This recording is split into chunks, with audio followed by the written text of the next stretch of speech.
10 minutes to play the last 59 seconds of that game.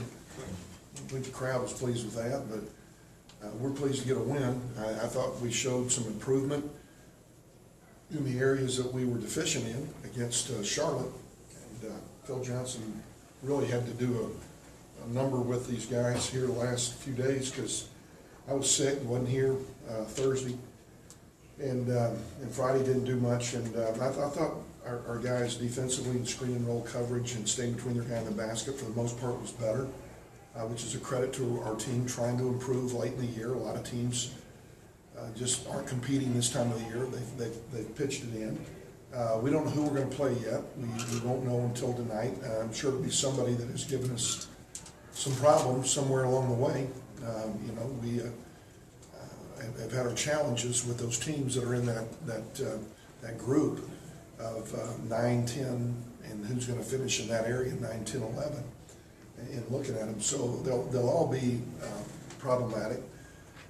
We're going to go in there with spirit and try to play, but whoever we're playing against is going to do the same thing. I thought that our crowd was terrific for this late in the year and what has been a year that's had its ups and downs, but that's why this is such a great job, because it is important to the people and they do care about it. And I thought that we looked like a team for the first 30 minutes of the game, 25 minutes of the game that hadn't played in a week. We were really rusty offensively. We looked like a team that had put its emphasis on the defensive end in the first half, which we had. We got a little better offensively in the second half. I remain concerned when we shoot the percentage that we shot from the three-point line tonight, 64.9, I think. And the percentage that we shot from the floor in the second half, 69.6, okay? And we win by 7 points. Means that there's things that are going on with your ball club, and we put them at the line too much. But you can also point to us from the standpoint that we missed a lot of free throws, 20 for 40. Maybe if we make those free throws, we're not talking about other areas. And generally we should make somewhere around that 28, 29 mark at the free throw line tonight, but we didn't. Still like our team, really believe in our team offensively. And our challenge in getting through a tournament will be, can we come with back-to-back-to-back defensive efforts and defensive board efforts. And our kids will be excited. They're looking forward to it. When we made our plane reservations, we had to make them in order to save money at the time when we were 3-6 in our league. We have now won 7 out of 9, so we don't have to play the day earlier when we made our tickets, which we thought we were going to. So we'll be leaving tomorrow at 3:15. Any of you need any sound bites or footage with our players, feel free to get them from them in the locker room before we go, and concerns with the tournament. We appreciate all the support that we've had from the El Paso media this year. One more time, it's been awesome. All of you guys chose to be here today instead of the monster truck show, which I think is a real credit to you, and where we are in terms of our mindsets with the media here in town, which still remains important. Do y'all have any questions that you'd like to ask me? They opened up in that full court press and took you 4 or 5 positions to get into offense. Was that kind of a surprise? Yeah, it really wasn't a surprise. We talked about it. We worked against it a little bit yesterday. But we had that lineup out there that, when you start senior night, and those guys were, nervous. I mean, they looked like they'd done something wrong and showed up at church, they were nervous. And so we were, really kind of on our heels there and didn't play well with that group in. And then we had a group of guys coming off the bench who weren't used to coming off the bench, games in the flow. And all of a sudden, San Antonio's got their head up a little bit. Now they're playing against a press.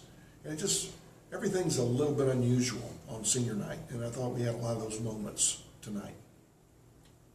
Going off senior night, Irvin Morris, 23 points. How big is that for him going out the Don Haskins? Well, I think Irvin is a guy whose confidence has highs and lows. And going into the tournament, he's the one guy that I would say, boy, you'd like for him to have a good game and for Irv to feel good about himself. going over the tournament. And then you always like to see a senior have some nice moments at home. You guys have gone on some big winning streaks this year. How is that for your confidence going into the CUSA tournament? Well, it'd be nice, wouldn't it, if we've had a 5 or a couple 6-game win streaks. It'd be great if this would be the first game in a new 6-game win streak. It'd be awesome. It'd be awesome. But, you know, there's so many teams in our league that can beat you.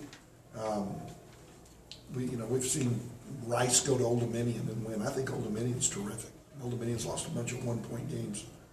Charlotte loses, so many close games. Even when you look at them, 2- and 3-point losses, and then they'll turn around and just thump somebody like Middle Tennessee on the road the other night. Where they had us down 18 with 9 minutes to go. So we really are going to have a lot of respect for whoever we see. Rice is a team that had us beat at home. North Texas State felt like they got cheated after they left here at home because we were fouling one of their players and he missed free throws there at the end. We had them beaten, but they came back. They played well. So we've got a healthy dose of respect for any and everybody that we're going to see. Now that the league has been together for, 3 years, does it make it easier, if you could say that, to go in and prepare to play back-to-back nights because there's a little bit more familiarity with personnel? I would say that's a fair assessment. Yeah, absolutely. Yeah, you do feel like you know teams a little better. You know what they're going to try to do to you and what they're capable of doing differently in terms of playing small or playing big or what type of defenses they might switch to.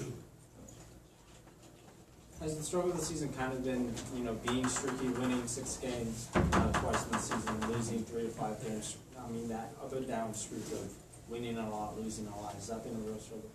Yeah, it always is because losing is still the hardest thing about what I go through, and as a coach, it's just the hardest thing to deal with. And I think it's hard for players, but not as hard for players. And this team, when you think about what's happened, you can generally point to 10 new players. Let's think about it. Terry Wynn did not play last year. Dominic Artis did not play last year anywhere. Lee Moore did not play last year anywhere. Okay, those guys were big time part of what we were trying to do. Hooper Van had been a spot player his whole career, but we had 10 new players that we were trying to integrate into team basketball. And that's what it is, team basketball. And getting that message across, that the ball has to move, that if somebody gets beat, somebody has to help them and defensively. Those things take time. And this team should be much better next year. I think it could have been incredible this year with Vince Hunter, with Matt Welm, with Josh McSwiggan, who everybody in this town is going to love when they see him. This kid can really, really play. Okay? There are 3 guys that arguably would have been starters on this team. And so the job that these other guys have done, and we have not tried to make a big deal about it all year long, I think it's been really extraordinary at times. We've had real issues on the defensive end because we don't have a presence in the lane. We have no presence. So we've had to mass defenses, change defenses. At the same time, do all this by adjusting to a new college game with a very tight whistle, as our fans observed tonight in the final 7 minutes of the game. And that puts, substitutions in, now more new guys into the game. So a lot of challenges. Proud of our team in a lot of ways. Really proud of Dominic Artis making the All-Conference USA All-Academic team, the 3.7 GPA this year. This man came in here with a little bit of cloud over his head. He's handled himself extremely well. And really has done a great job and used that time away from the game to prioritize his life. And El Paso's been very good to him. And he, in return, has tried to do his part. So really, really proud of him. Coach, you mentioned a couple of times on your radio show about possibly getting Lee Moore an extra year of eligibility. When does that process start? It will start this summer. This summer? Yeah, it will start this summer. And we think we've got a great chance for that to happen. I think he had a really good year so far for a guy that hadn't played at all last year. He's got a lot of talent. He can do a lot of things. Coach, you talked about having a supportive fan base, and they've been looking for an NCAA tournament appearance role. I have too. Yeah. Does that put any pressure on yourself, or do you feel any pressure to get this team there? Listen, I have just had unbelievable run of having those kind of things happen, you know. Our stretch at New Orleans was the best 5-year stretch in their school's history. And then at Iowa State, it was the best in 4 years. It was the only time in their school's history that had 3 straight top 20 teams and 3 straight NCAA tournament teams.